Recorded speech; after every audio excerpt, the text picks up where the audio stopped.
Hello' guys, আজি লৈ আহিছোঁ ইনকাম চাৰ্টিফিকেটৰ ফৰ্মখন কেনেকৈ এপ্লাই কৰিব লাগে। আপোনালোকে অনলাইন এপ্লাই কৰিব পাৰিব আৰু লগতে অফলাইনো কৰিব পাৰিব।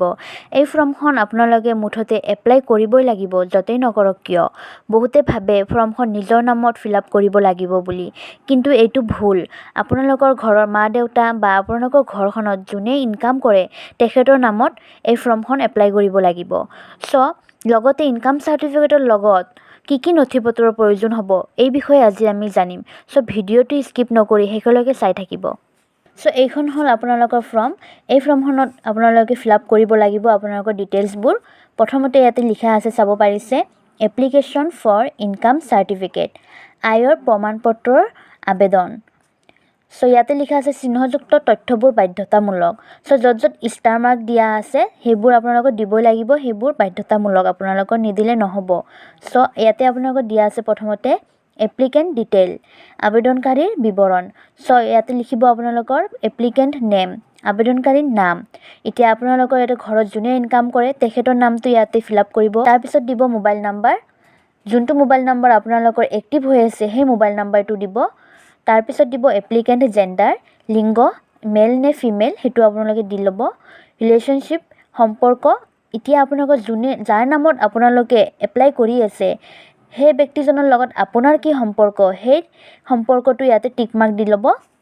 ৰিলেটিভছ নেম, আপোনালোকৰ ৰিলেটিভছজনৰ নাম যোন দি ল'ব ইয়াতে।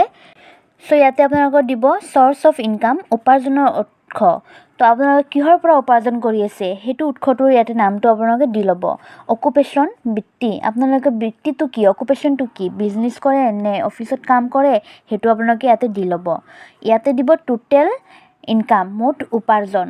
ইয়াতে আপোনালোকৰ বছৰি ইনকামটো কিমান হৈ আছে আপোনালোকৰ, ইনকামটো ইয়াতে আপোনালোকে দি ল'ব। ইয়াতে চাব পাৰিছে পাৰ্মানেণ্ট এড্ৰেছ, স্থায়ী ঠিকনা। ইয়াতে ফাৰ্ষ্ট লাইন আছে এড্ৰেছ, আপোনালোকে ফাৰ্ষ্ট লাইনটো ফিল আপ কৰিব, যাৰ ঠিকনাটো লিখি ল'ব। ঠিকনা নাম্বাৰ 2, এড্ৰেছটো ইয়াতে আপোনালোকে দি ল'ব, ঠিকনা 2টো। দ্বিতীয় শাৰীটো আপোনালোকে ফিল আপ কৰি ল'ব। ষ্টেটটো দি ল'ব অসম বুলি। ডিষ্ট্ৰিক্ট দিব, এতিয়া যাৰ যোনটো ডিষ্ট্ৰিক্ট হয় সেই ডিষ্ট্ৰিক্টটো দি ল'ব। চাব ডিভিজন, মহকুমাটো দি ল'ব। চাৰ্কেল অফিচ, ৰাজহ চক্ৰ, যাৰ ৰাজহ চক্ৰটো বেলেগ বেলেগ হ'ব সেইটো দি ল'ব। মৌজা, যাৰ মৌজা হয় সেইটো মৌজাটো দি ল'ব। ভিলেজ নে টাউন, এইটো সুধিছে, আপোনালোকৰ টাউনৰ নামটো দিব বা আপোনালোকৰ গাঁৱৰ হ'লে গাঁৱৰ নামটো দিব।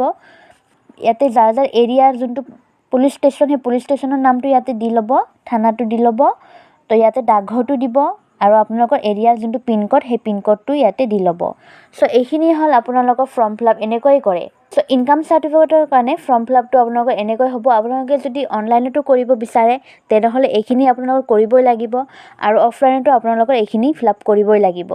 এতিয়া আমি জানিম আপোনালোকৰ কি ডকুমেণ্ট লাগিব, কি নথিপত্ৰ লাগিব ইনকাম চাৰ্টিফিকেটৰ কাৰণে। ইয়াতে আপোনালোকৰ দেখিব পাৰিছে দিয়া আছে এড্ৰেছ প্ৰুফ, ঠিকনা প্ৰমাণপত্ৰ, আইডেণ্টি প্ৰুফ, পৰিচয় পত্ৰ। আপোনালোকৰ এড্ৰেছ প্ৰুফ আপোনালোকৰ ভোটাৰ কাৰ্ড দিলেও হ'ব, আইডেণ্টি প্ৰুফ আপোনালোকৰ আধাৰ কাৰ্ড দিলেই হ'ব, আৰু লেণ্ড চাৰ্টিফিকেট, ভূমি সম্পৰ্কীয় প্ৰমাণপত্ৰ, যেনেকুৱা আপোনালোকৰ ভূমি সম্পৰ্কীয় প্ৰমাণপত্ৰ আছে, খাজানা ৰচিদ আছে বা কাৰোবাৰ বেলেগ ডকুমেণ্ট যদি থাকে তেনেহ'লে সেইবোৰ দিব। আৰু চেলেৰী ৰিচিপ্ট, যোনটো আপোনালোকৰ চেলেৰী ৰিচিপ্ট হয়, আপোনালোকে য'ত কাম কৰে তাৰ পৰা আপোনালোকৰ এটা দৰমহাৰ এটা ৰিচিপ্ট দিয়া হয়, সেই ৰিচিপ্টটো আপোনালোকে দিব। এনি আদাৰ ডকুমেণ্ট, ইয়াতে আপোনালোকৰ যিকোনো ডকুমেণ্ট সুধিছে বেলেগ, যদি আপোনালোকৰ লগত বেলেগ যিকোনো ডকুমেণ্ট আছে দিব পাৰে। আৰু আপোনালোকে ইয়াতে ছিগনেচাৰটো কৰি ল'ব, ছিগনেচাৰ অফ দ্য এপ্লিকেণ্ট, মানে যাৰ নামত এপ্লাই কৰিছে তেখেতৰ ছিগনেচাৰটো ইয়াতে লাগিব। এইখিনিয়ে হ'ল আপোনালোকৰ ছাপৰ্টিং ডকুমেণ্ট, এইখিনি ডকুমেণ্ট আপোনালোকৰ লাগিব। এনেকৈ আপোনালোকৰ ফৰ্ম ফিল আপখিনি কৰে। আপোনালোকৰ কিবা আৰু জানিব লগা আছে তেনেহ'লে মোক কমেণ্টৰ জৰিয়তে জনাব। ভিডিঅ'টো শেষলৈকে চোৱাৰ বাবে ধন্যবাদ।